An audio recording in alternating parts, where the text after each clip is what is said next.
নমস্কার বন্ধুরা, আবারও একটি নতুন ভিডিওতে আপনাদের সবাইকে অনেক অনেক স্বাগত জানিয়ে আজকের ব্লগটা এখান থেকে শুরু করছি।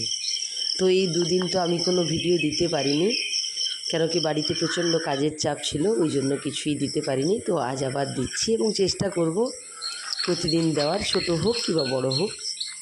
তো আপনারা দেখতে থাকুন। তো এই যে দেখুন, আমি তো সেই 4:30টায় উঠেছিলাম, উঠে বাড়ির কাজগুলো শেষ করে চান করে পুজো অর্চনা করে চলে গেলাম স্কুলে। তো স্কুলে গিয়ে এই যে পৌঁছে গেছি, এখন কিন্তু 6টার মধ্যেই চলে গেছিলাম, 6:15 মতো বাজে।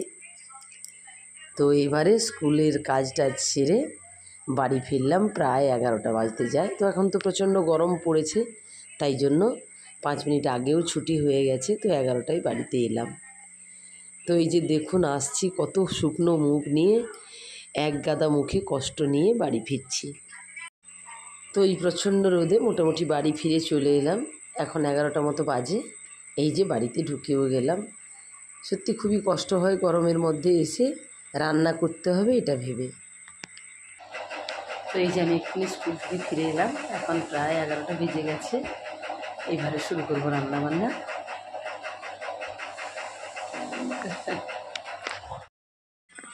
তো স্কুল থেকে এসে যে এইভাবে বসে থাকি না অনেকক্ষণ, মনে হয় কি জানেন তো, খাওয়া দাওয়া সব কিছু বন্ধ করে মনে হয় যেন একেবারে শুয়ে পড়ি ফ্যান চালিয়ে দিয়ে।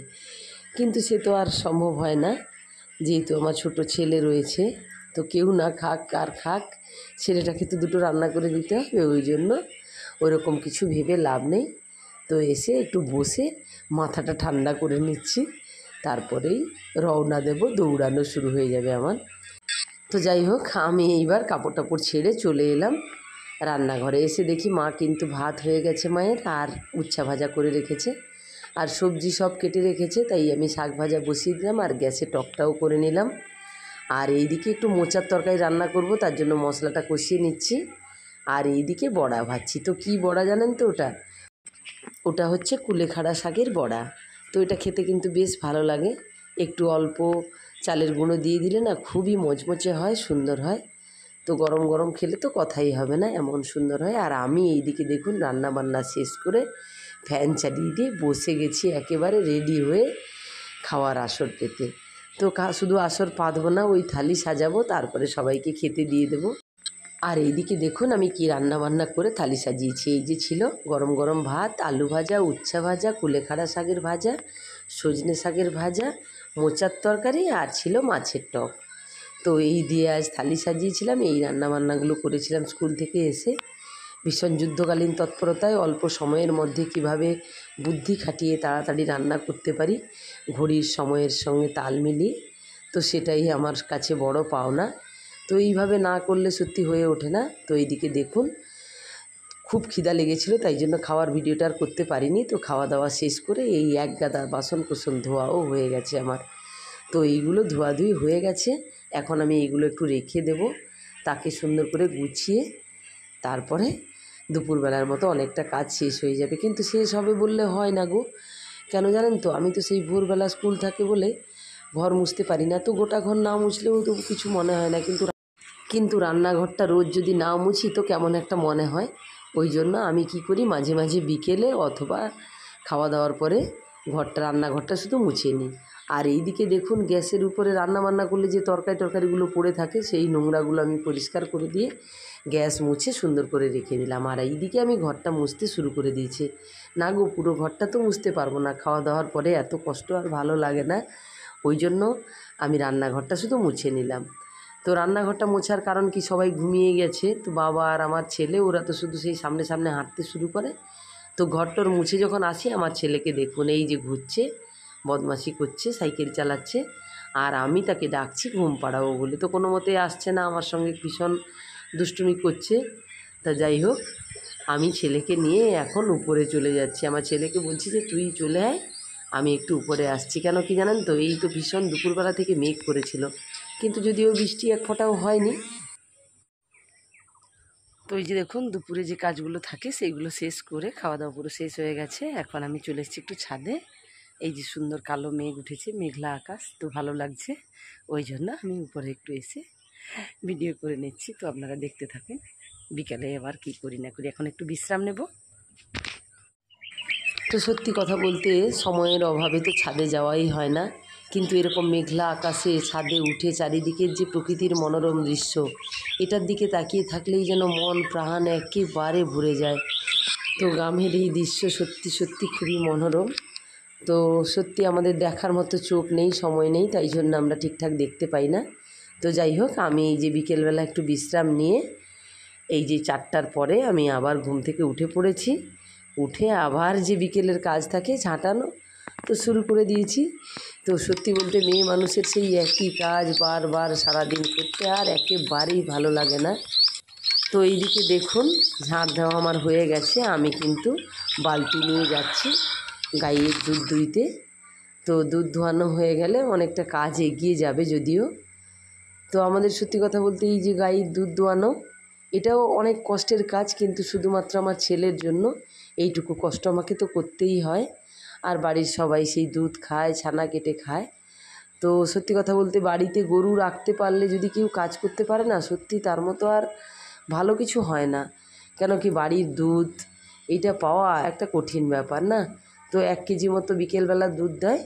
তারপরে আমি কিন্তু গরুগুলো বেঁধে দিয়ে চলে এসেছি, কিন্তু ওটা ভিডিও করতে পারিনি। তো মাঠে একটু নিয়ে চলে গেছি। আর এই দিকে দেখুন, দুধ রেখে গরু বেঁধে দিয়ে এসে আমি কিন্তু কাপড় চোপড়গুলো তুলে নিচ্ছি। কিন্তু কি জানেন তো, আজ তো সেই দুপুরবেলা থেকে মেঘ করেছিল, ওই জন্য কাপড় চোপড় কিছুই শুকনো হয়নি। তো এইগুলো নিয়ে আমি এখন আমাদের যে ছাদে দোতলা হয়েছে সেই দোতলাতে বারান্দাতে মিলে দেবো কাপড়গুলো। আর ওই দিকে কিন্তু মেঘ এত করেছিল, কিন্তু এক ফোঁটাও বৃষ্টি হয়নি। তার জন্য কি প্রচণ্ড রকমের গরম লাগছে জানেন তো, সে আর বলে বোঝানোর মতো নয়। তো আমার মেয়ে তো সেই মেদিনীপুরে থাকে, ও বলছে ওই দিকে নাকি প্রচুর বৃষ্টি হয়েছে। তো কোন দিকে যে বৃষ্টি হচ্ছে আর কোন দিকে যে হয়নি সে কথা বলা মুশকিল। তো এখন যে কোনোভাবে যে কোনো মূল্যে একটু বৃষ্টি চাই। তো যাই হোক, আমি এইদিকে কাপড় চোপড় তোলার কাজ প্রায় আমার শেষ হয়ে গেছে। আর এখন আমি যাব ছাদে। কেন কি ওই যে বলেছিলাম কাপড়গুলো তো ছাদে মিলতেই হবে, কেন কি একেবারেই শুকনো হয়নি, ওই জন্য আমি ছাদে নিয়ে যাচ্ছি, ওইগুলো মিলে দেব। তো যাই হোক, আমি এই যে কাপড় চোপড় মিলে দিয়েছি, এখন আমি চলে এসেছি এই যে সোজা নিচে। তো নিচে এসে যেখানে গরু বাঁধা ছিল সেই গরুর গোয়ালটা আমি পরিষ্কার করে দিচ্ছি। কেন কি আবার তো মাঠ থেকে গরু এলে বাঁধা হবে।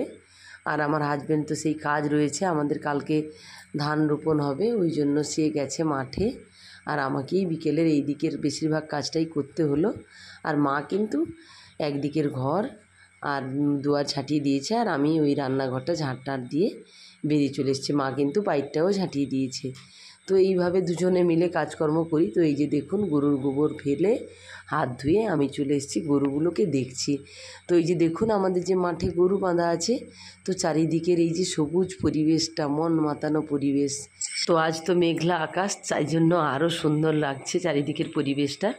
তো গরু নিয়ে চলে এসে আমি এই যে বেরিয়ে পড়েছি, আমার ছেলেকে আনতে যাচ্ছি।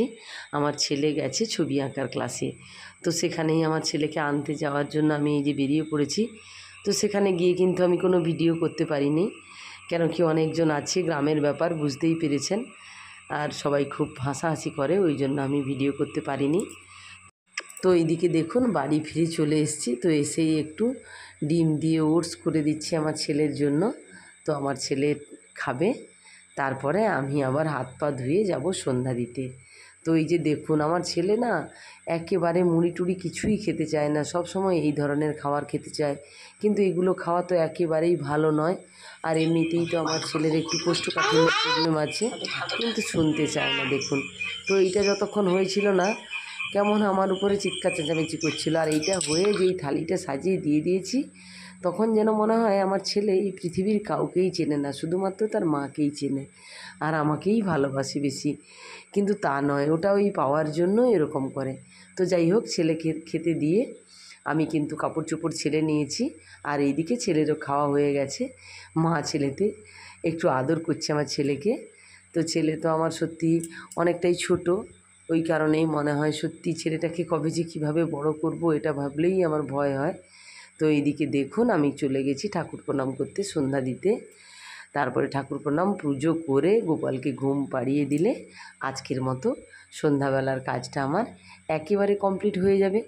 তো সন্ধ্যাবেলা এরকম প্রদীপ জ্বালিয়ে ঠাকুরের সামনে আধ ঘন্টা বসে মনে মনে ভগবানের নাম করা, সত্যি এর মতো আর কিছু ভালো জিনিস হয় না। আর এইদিকে দেখুন সব কিছু শেষ করে আমি গোপালকে ঘুম পাড়িয়ে দিয়েছি, আর সেই সঙ্গে একটু ছবিও তুলে নিয়েছি। যদিও গোপালকে ঘুম পাড়ানোর পরে আলো বন্ধ করে দিতে হয়, ছবি তোলা উচিত নয়, তাও লোভ না সামলাতে পেরে একটু ছবিটা আপনাদের সঙ্গে শেয়ার করব বলে তুলে নিয়েছি।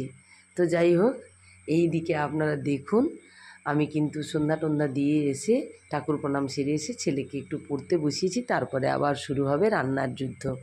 তো রান্নাটা 8:30 9টার দিকে করব, তার আগেই আমার ছেলেকে একটু পড়িয়ে দেবো। স্যার কি অঙ্ক দিয়ে গেছে, তো সেই সব অঙ্কগুলো একটু ছেলেকে বুঝিয়ে দেবো, তার জন্য ছেলেকে নিয়ে বসেছি। কিন্তু আমার ছেলেকে তো পড়াতে মন চায়, কিন্তু একেবারে এত বদমাশি করে, পড়াতে একেবারে মন চায় না। তাই জন্য আমি স্যার দিয়েছি, তো স্যার এসেই ওকে পড়ান। তো আজ যদিও স্যারের আসার ডেট নেই, তাও পড়াটা একটু এগিয়ে রাখতে হবে, ওই জন্য মা ছেলেতে বসে পড়েছি।